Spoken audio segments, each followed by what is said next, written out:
tous et bienvenue dans cette nouvelle vidéo. Aujourd'hui on cuisine spécial sablé au chocolat, sablé de Noël. Donc pour cette recette vous aurez besoin de 200 g de beurre, de 200 g de sucre semoule, alors moi j'ai mis que 150 g, de 350 g de farine, une pincée de sel, un œuf, 1 à 2 cuillères à soupe de lait si nécessaire et 50 g de cacao amer non sucré.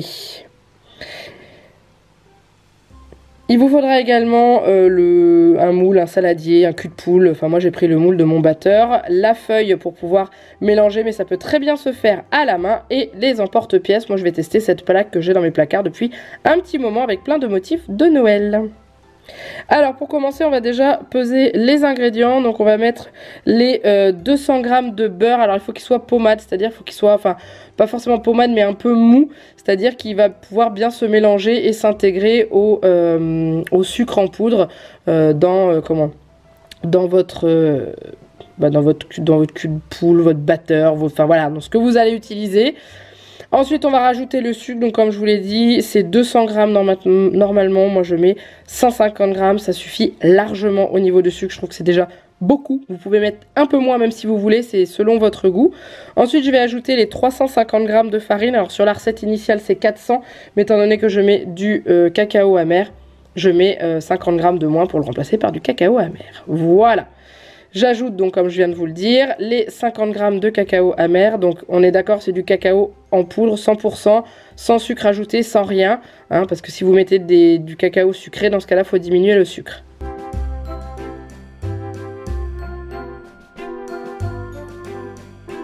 Ensuite, on va mettre tout ça sablé donc dans le batteur, dans le robot de cuisine, à la main, comme vous voulez. Le but, c'est de mélanger tous les ingrédients et former un espèce de sable, vraiment comme du sable, qui sera la base pour la pâte à sabler.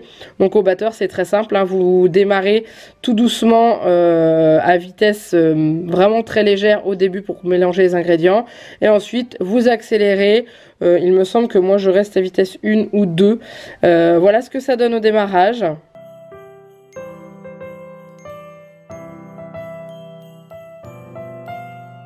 Et voilà ce que ça donne une fois que la pâte est sablée comme on le dit. Donc ça fait vraiment comme des petits grains de sable, vous voyez. C'est vraiment super sympa. Et ensuite, donc moi j'enlève le dessus, là je l'avais mis, c'était pour éviter les projections de farine et tout. Et une fois que donc c'est comme ça, vous cassez votre œuf dans la cuve. Alors faites pas forcément comme moi, cassez ça dans un bol, c'est plus pratique. Et ça va se former, tout simplement, l'œuf va amalgamer la pâte.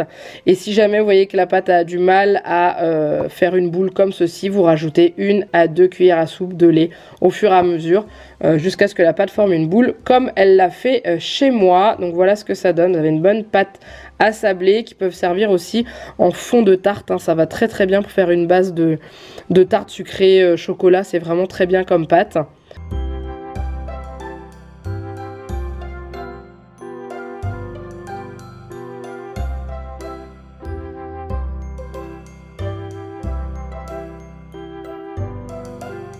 Ensuite on récupère le bol et on va former une grosse boule avec la pâte qu'on a, parce qu'après on va la mettre dans du film étirable ou dans... Si vous avez une autre technique pour les laisser reposer au réfrigérateur, est-ce qu'on peut mettre dans un torchon? Bah dites-moi, comme ça permettra d'éviter d'utiliser du plastique en plus. Donc voilà, on forme une boule et ensuite hop au frigo pendant au minimum 1 heure, le temps que la pâte durcisse un petit peu et que vous n'ayez pas trop de soucis pour l'étaler. Il faut savoir que si vous la faites maintenant, votre pâte ne tiendra pas au niveau des gâteaux.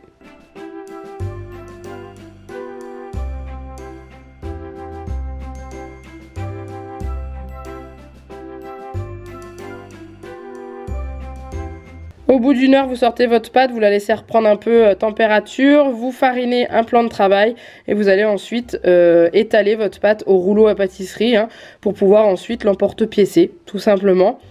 Au début j'avais tenté d'aplatir toute la pâte en un bloc. Je vous conseille de séparer la pâte en deux, ce que je ferai après, parce que c'est beaucoup plus facile à étaler. Et comme ça vous avez entre guillemets deux fournées de gâteaux, hein. Voilà, donc la pâte est un peu dure au début, mais à force de la... J'allais dire de la roulotter, hein. Ouh là là, à force de l'étaler, elle va s'assouplir. Donc n'hésitez pas avec la farine parce que même sur le rouleau en silicone, bah, la pâte colle un petit peu. Mais ça va aller tout seul. Et ensuite, bah, vous n'avez plus qu'à emporte-piécer vos petits sablés. Donc moi, j'ai une plaque qu'on m'avait offert avec un livre de recettes de biscuits de Noël. Et en fait, cette plaque a l'avantage de faire un gain de place au niveau des moules. C'est-à-dire que bah, tout est accolé, vous n'avez pas de perte de pâte autour et je trouve ça tellement pratique et beaucoup plus facile aussi. C'est-à-dire que bah, voilà, c'est en une fois et puis après bah, vous n'avez plus qu'à donc rouloter un petit peu et enlever et à décoller du plan de travail. Alors moi, j'avais pas mis assez de farine en dessous. Vous allez voir, je vais galérer un tout petit peu à décoller les sablés, enfin la pâte à sabler, hein, parce que tant qu'ils ne sont pas cuits, c'est de la pâte seulement, hein, qui d'ailleurs est très bonne crue. Hein. J'adore manger la pâte à sablé crue.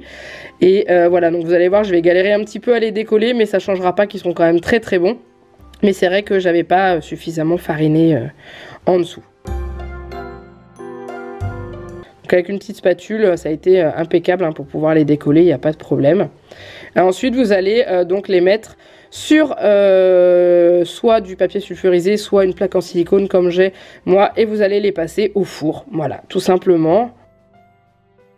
On étale la deuxième partie de la pâte et on refait exactement la même chose en fait. Et ensuite, moi ce que je fais, les rebords de pâte que j'ai étalés comme ça, qui sont pas rentrés dans le moule, je les coupe en carré et puis ça fait des gâteaux moches, certes, mais ça fait des gâteaux quand même, ça reste la même pâte. C'est juste qu'ils sont pas jolis, ils ont pas une forme jolie, mais autrement c'est tout à fait comestible. Hein. Donc on les met au four qu'on a fait préchauffer à 180 degrés. On les place pendant 8 à 10 minutes au four. Vous surveillez la cuisson. Alors là, je peux pas vous dire, une fois qu'ils sont bien dorés, vous pouvez les enlever. Non, parce que bah, les sablés au chocolat, c'est l'inconvénient pour la cuisson. Donc voilà ce que ça donne une fois que la fournée est cuite. Ils sont très très beaux et ils sont très très bons. Voilà, donc vous faites pareil avec la deuxième plaque hein, que vous avez... que vous avez préparé, hein, parce qu'en une seule fois c'est un peu compliqué, mais voilà ce que ça donne. Et Juliette valide, Jeannec valide, je valide également, donc je pense que vous validerez aussi. Voilà, j'espère que cette recette vous a plu, n'hésitez pas à la liker et à la commenter, n'hésitez pas à vous abonner à la chaîne si jamais ce n'est pas encore fait, et puis bah, en attendant, il ne me reste plus qu'à vous faire plein de gros bisous, et je vous dis à très bientôt dans une prochaine vidéo. Bye bye.